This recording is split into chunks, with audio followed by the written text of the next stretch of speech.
February is peak natural disaster month in Australia, and so it's proving with floods, fires and now a cyclone. Senior meteorologist Sarah Scully joins us from the Weather Bureau's headquarters in Melbourne. Sarah, what is the current situation with Cyclone Zelia? Good morning.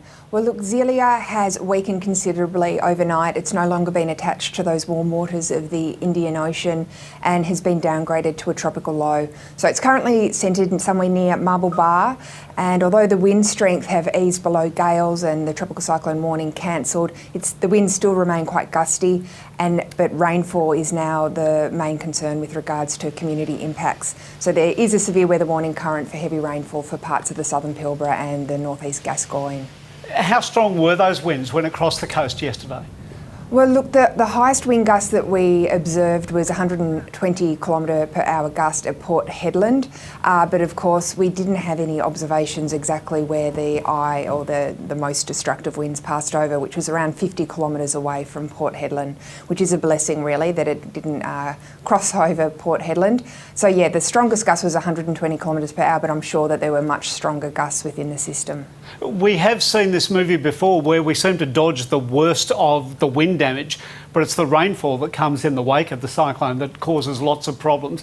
What are the projected rainfall totals to come, and how much have we received so far? Yeah, look, you're exactly right. The heavy rainfall has been affecting the Pilbara and even parts of the East Kimberley over the last few days as the system has been spinning up. We've seen 3-day rainfall totals of in excess of 500 millimetres, which have broken some rainfall records through that area. Over the coming days, in the future, we're expecting rainfall totals of 120 millimetres possible in 24 hours. And the system is going to slowly move southwards, dragging that tropical moisture further southwards with it and bringing moderate to heavy rainfall to the interior of WA and eventually southern parts of WA as we move into next week. Well, moving from floods to fires, what is the situation in Tasmania's west today? Any respite today?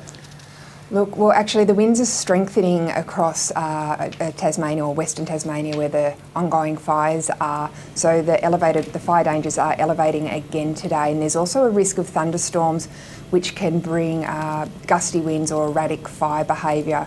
But on a more positive note, there are some showers that will sweep across Tasmania, and although we're not expecting those showers to be enough to extinguish any of the troublesome fires, we are hopeful that it will wet the vegetation around it and hope to help to stop the spread of the fires.